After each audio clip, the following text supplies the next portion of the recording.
beautiful glam girls, welcome back to another video. So this video is going to be, as the title says, all about plus size hygiene and self-care, which they're not exactly the same thing. Obviously, self-care is more of an encompassing term that involves not only your body, but your mind, your spirit, releasing tension, stress, and all those kinds of things. But I definitely think they work together. If you want like an entire separate video about self-care, we can definitely do that. I can give you all my favorite tips and tricks and even my like self-care routine, which actually that's a good idea. I'll write that down for you. But we're gonna stick more to hygiene and overall self-care because I definitely think it's something that needs to be discussed. It's something that as a plus size influencer or content creator, whatever you want to call me, I get questions about it so much, and I definitely think it's interesting and a little bit concerning, I guess you could say, how many plus size women are in need of this information. Because not to judge or anything, of course I would never judge, but I never had an issue with these kinds of things. I never thought that this was something that needed to be said. But the more and more I think about it, the more I realize that a lot of us who know these things learn from our personal experience. We learn from going through it. We don't learn because someone really tells us how to be fat. You know what I mean? So I definitely think it's important that someone like me who has a platform can, you know, bring some light and some education to the situation for younger plus size women or even of any age who, you know, lack the knowledge they need in this area. So that's my little disclaimer to this video. So I did ask you guys to send me your questions on Instagram, but a lot of this is just gonna be me kind of discussing the notes that I have on my phone that I wanted to go over.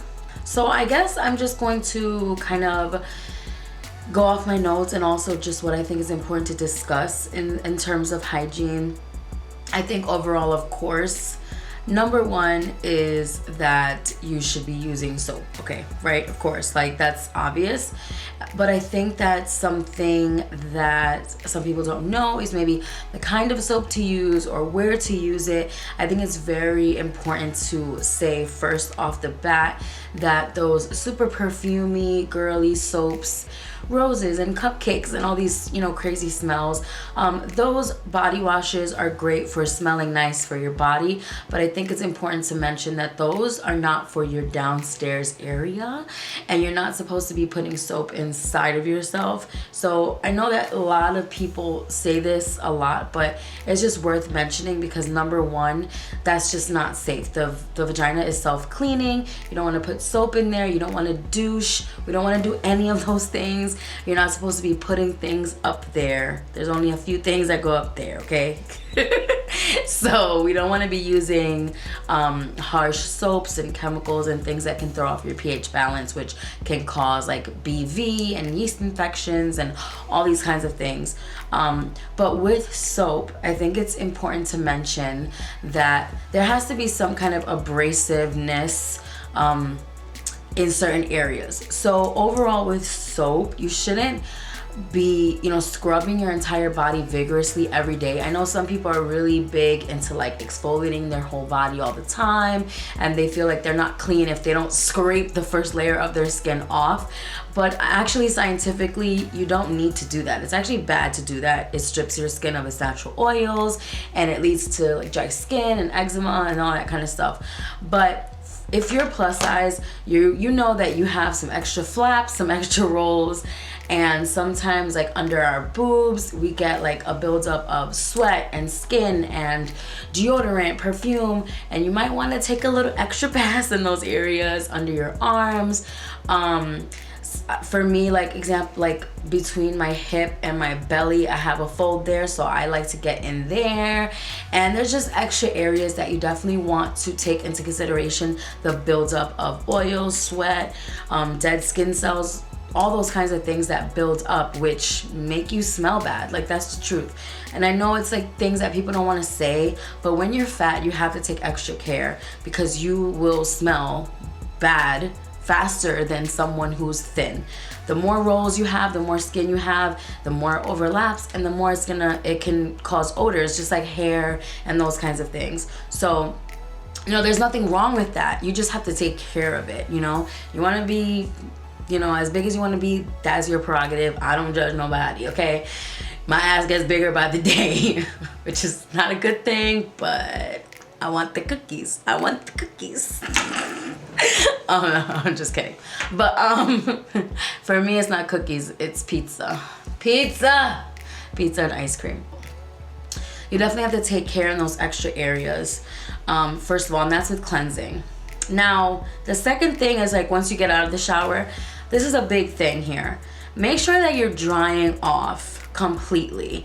So, you know, you can't jump out, pat yourself down, and then put your clothes on. What happens is those folds in those extra areas where the moisture is lingering will stick to your clothes, and then you're sweating and your clothes and your body are not fully drying. That also attracts bacteria, which attracts odor. Now I know like this is gonna be real, but there are people, and you probably know, that smell like mildew, kind of like you smell that, like what I call like dirty mop smell. I know it sounds so bad, but it's like that mildewy, something didn't dry completely smell, and it's usually because of this. And this is not just fat people. I've smelled all, like anybody can smell like this.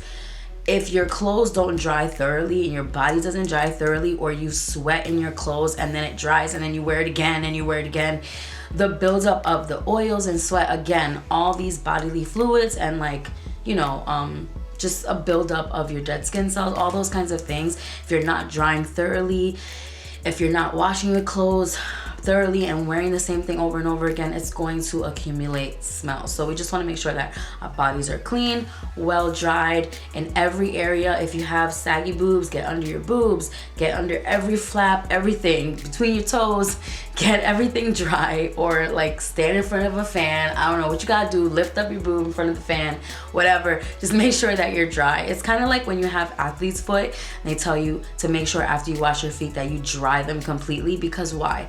The moisture invites bacteria and nasty things. So we want to make sure that we're drying completely.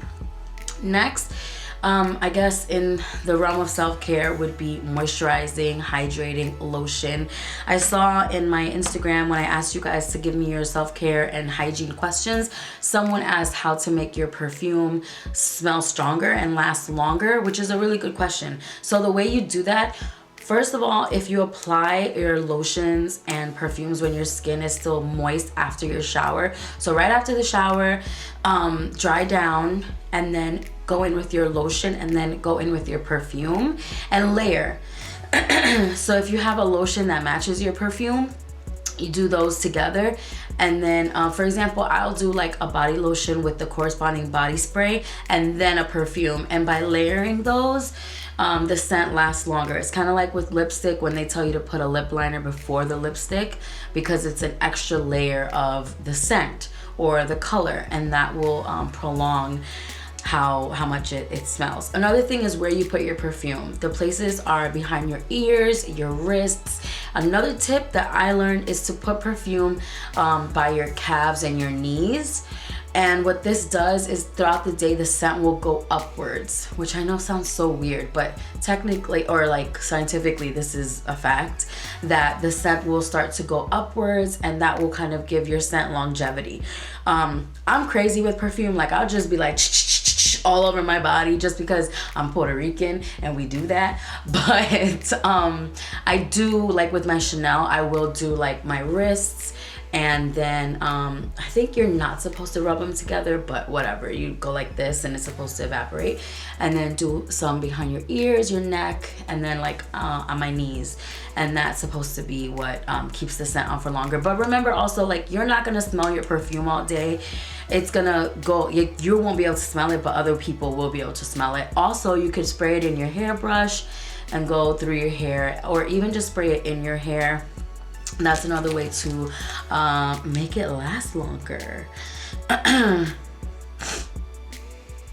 Okay, so another thing that I have written down here is to make sure you're wearing like the correct size underwear. And I think that goes for any undergarments, underwear, bras.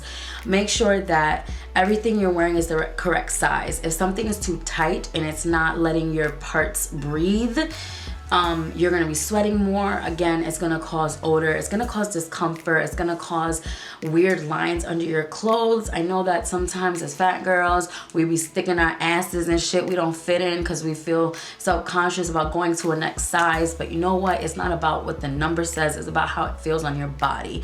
And like I've said before, there's so many brands I wear, and each brand I'm a different size. So in this brand I could be 18, in this brand I could be a 24. And yeah, sometimes it kind of sucks, like, oh my god, I'm a 24. But then I go to my closet and I pull out something that's a size 16, and I'm like, see, sizes are shit. Sizes don't exist. It's all a marketing scheme to make you feel better about yourself. It's not real. Yeah, of course you are gonna, if you're a size 20, you're not really like a size 10. But my point is that in brands, you're like, you can fall between 4 different sizes. So don't get hung up on sizes. Make sure you're wearing the right sizes, because if your underwear are uncomfortable, you can get a yeast infection. If everything is too tight, you're not having, you know, breathing room. And also cotton underwear, it's the way to go. Don't try any other material. Promise you, been there, done that. I'm gonna be 28 in February, so knocking on the door of 30. Ill. But my point is that I've been around the block, y'all. Okay, I've been wearing underwear for a long time, and I've tried all different brands, all different sizes, different styles, and cotton is the way to go. Nothing, it's just the best. Like any other material, you're gonna be not smelling the best. You're not gonna be feeling fresh. Okay, now going along with underwear, as a bigger person, I don't know about y'all, I'm gonna be real, okay? I tend to feel like after a good 6 to 8 hours of wearing the same underwear, I don't feel fresh anymore. I don't know if you understand what I'm trying to say, but I just feel like, especially if you pee a lot, I drink a lot of water, okay? I'm in the bathroom like every hour, 2 hours. I don't have diabetes, don't ask, but I drink a lot of water. So I'm in the bathroom a lot. And technically the average human should be peeing 6 times a day. So if you're drinking enough water, you will be peeing a lot. The more you pee, the more you're getting pee on your underwear and like sweat and bodily fluids. So, and then the fact that like as a bigger person, everything is closed constantly. Like your thighs have your parts locked in place all day, and you're rubbing and rubbing and rubbing against your clothes. If you're thinner, your legs, you might have a thigh gap and you have more air going up there, and you know, it's just not the same. Like it's just the reality of it is that if you're bigger, you don't have air going there as often as like a thinner person. So your clothes get sweatier faster and things like that. And so, and then there's also the point that when you're bigger, you might not be able to wipe as well as a thinner person if you have short arms, or a lot of us know the struggle of being in a public restroom and it's not big enough. And like you might not even be able to wipe because you can't reach because there's no space, or like it's real out here, okay? If you've been through this kind of please post it down below, because I've never heard anyone talk about this stuff, but it's real for us. Like we struggle. And I know people are gonna say, well, that's why you gotta lose weight, because nobody should be going through that. Okay, yes, that might be true, but in the meantime, we're all still gonna be fat. Like nobody's gonna be skinny tomorrow. So this is the reality. Let's deal with it. You know, nobody wants to deal with a stinky fat person, but they also don't want to hear us talk about our struggles so that we can get better, right? So basically my point is, what I was gonna say is that if I know I have a long day or I'm traveling, I keep an extra pair of underwear in my bag. And if I feel the need, I will change. And I don't think there's anything wrong with that. If you wanna bring wipes in your bag, if you wanna bring feminine hygiene products, again, no douching, please don't, we're not doing that. We're not summer's eving over here, okay? We're letting things be. As long as you cleanse properly with water, you will be fine, and soap, you know? But again, no soap inside. And then I think this also crosses over into like being super clean when you have your period, right? So when you're on your period, you should take your regular steps and go 1,000, because believe it or not, I know this is gonna sound gross, but like there are some times when someone is not taking proper care during their cycle, and people around them know, if you catch my drift. Like I've had someone tell me before that they could smell a woman when she was on her cycle, and it's like, that's not good. Like we don't want that, okay? Not that there's anything to be ashamed of, but I think just for your health in general, if people can smell you, then clearly you're not clean, which is not good for your health. So we definitely want to be taking precautions and just be clean for our own sake, and take the precautions and do what you normally do times 1,000 so that you're clean. So I'm gonna go back into the questions from Instagram.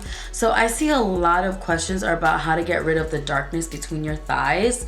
So I think that we need to like pump the brakes and stop being so insecure about these inner thigh issues.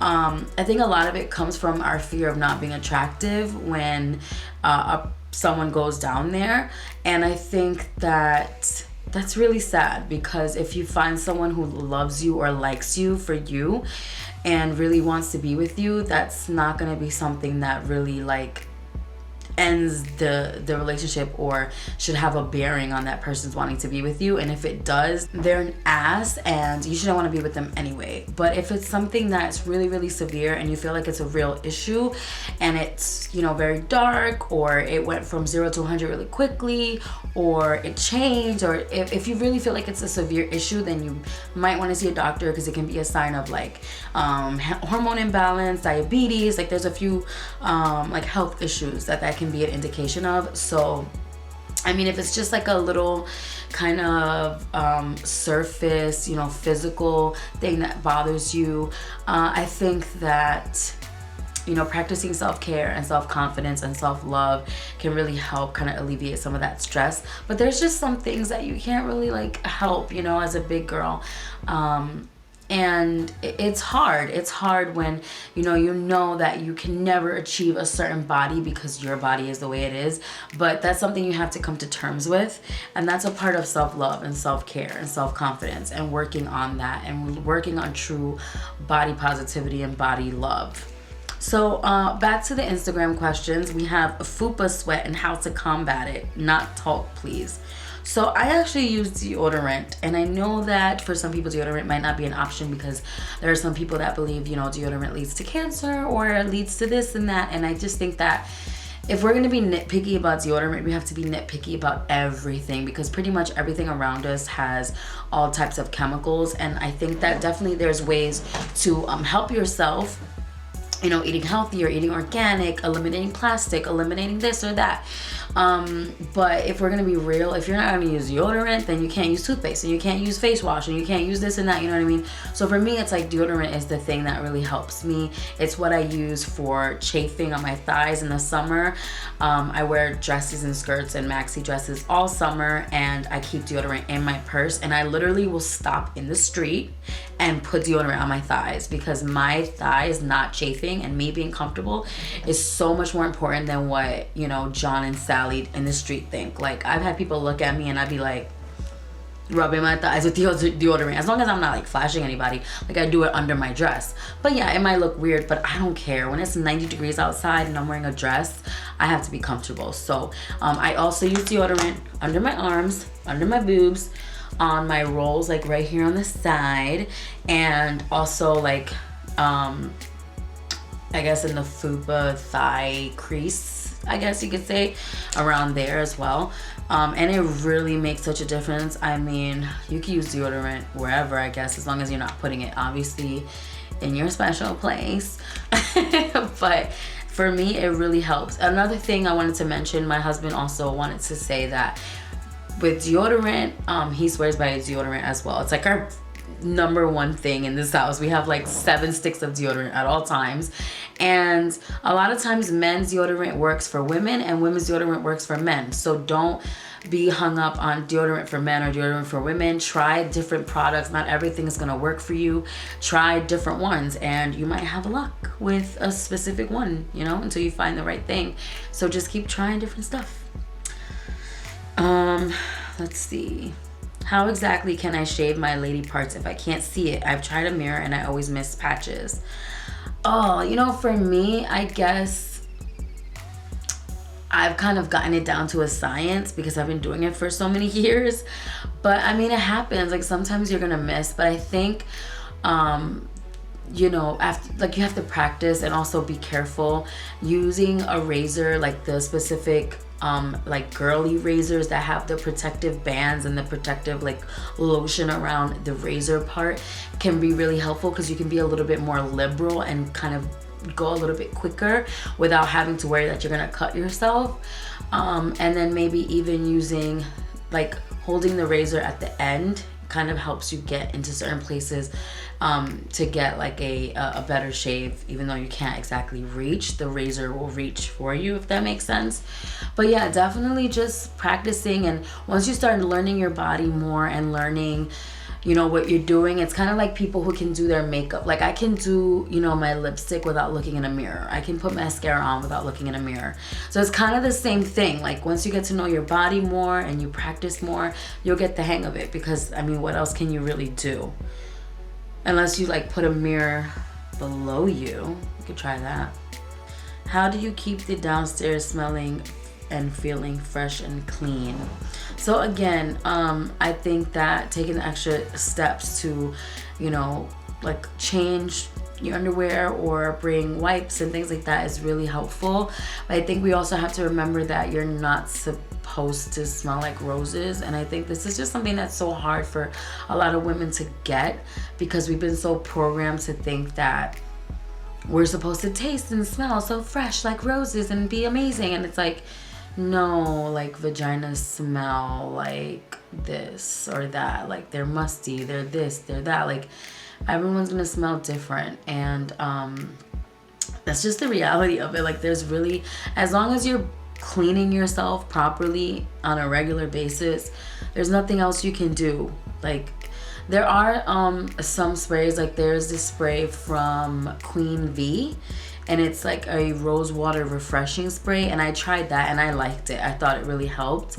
It's just the kind of thing that I forget to use, but I used it for a while there, and I had it like every morning or whenever after I took a shower or in between, and I really liked it. It didn't cause me any discomfort, anything. It's natural.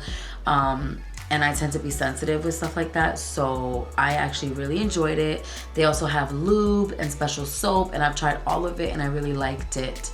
So I would recommend that if you're looking for like a natural solution that's not crazy. So now that we've covered a lot of the hygiene issues, I definitely want to talk a little bit about self-care, because I definitely think that when you practice self-care and you practice self-love and body positivity, it's something that you have to be really present and aware. And we're always like on our phones, we're busy, we're working, we're socializing with your husband, your kids, your friends, your family, and being busy all the time is great, right? It keeps your mind going, it keeps you from being bored, it keeps you connected. But sometimes you don't take into account your real feelings. You don't stop and get to be present with your thoughts and yourself. And practicing self-care is a way to do that. And by doing that and spending time alone with yourself, thinking about things, thinking about your feelings, thinking about your body, thinking about all those types of things, help you kind of take inventory of what's going on inside. And little by little, you can affirm to yourself and say positive things to yourself. And as your self-love increases, all those other things and those insecurities start to diminish. So they definitely go hand in hand. For me, self-care involves bubble baths and candles, taking care of my house, you know, buying the home decor that makes me happy, what else? Like making sure that if I'm tired, I take the time to stop and just relax. you know, watching a show, or just not using my phone for, you know, 25 minutes at a time, and like timing myself. And just being present in whatever I'm doing. And doesn't always mean that you can't be on social media, or you can't watch TV, or you can't do this or can't do that. But sometimes it's about stopping all the busy and doing one thing that just in that moment fulfills you. Whether it's spending time with your significant other for, you know, a specific amount of time, or watching a show that makes you happy outside of other stuff, or like watching a guilty pleasure movie, or seeing, you know, a play, or like any little thing that takes you outside of your regular life but brings you joy. Things that allow you to be like one with yourself and really feel yourself in a sense. I feel like that's self-care, and it makes you love yourself because you're showing yourself appreciation. Again, like I said, I can go into depth in another video with this and be really specific, but I definitely think it's important to mention when you're mentioning hygiene, because they go together. One is more geared towards just your physical being, whereas self-care is geared towards your entire being, but hygiene is a part of that. Because if you don't care about your physical self and your well-being, then your other parts start to kind of diminish. So I hope this was helpful for you guys. I know it got really real, and it might be a little bit uncomfortable, but it's the kind of thing we have to talk about as women, or even plus size men. Just being bigger, there's more we have to take care of, because we have more body, more space, more skin, more fat, and it can cause issues if we're not taking care of ourselves. So I really hope that this was helpful, that I gave you some ideas, some tips, some hacks, some tricks, whatever it is. And if you guys want to see a self-care routine video where I go in more depth, please let me know. I will also be linking my favorite things, like hygiene wise, down below. Anything you saw in this video, I will try to pop in. Hopefully I did pop in some of like my favorite soaps and cleansers in the video, and then everything will be linked down below, as well as what I'm wearing and all that kind of stuff. So love you guys so much. Let me know if you want a self-care routine with a thumbs up and a comment, and tell me what are your favorite hacks or hygiene routine, things that you do, your favorite products. Leave them in the comments. I really want to know. And yeah, I love you guys so much, so don't forget to stay glam. Bye.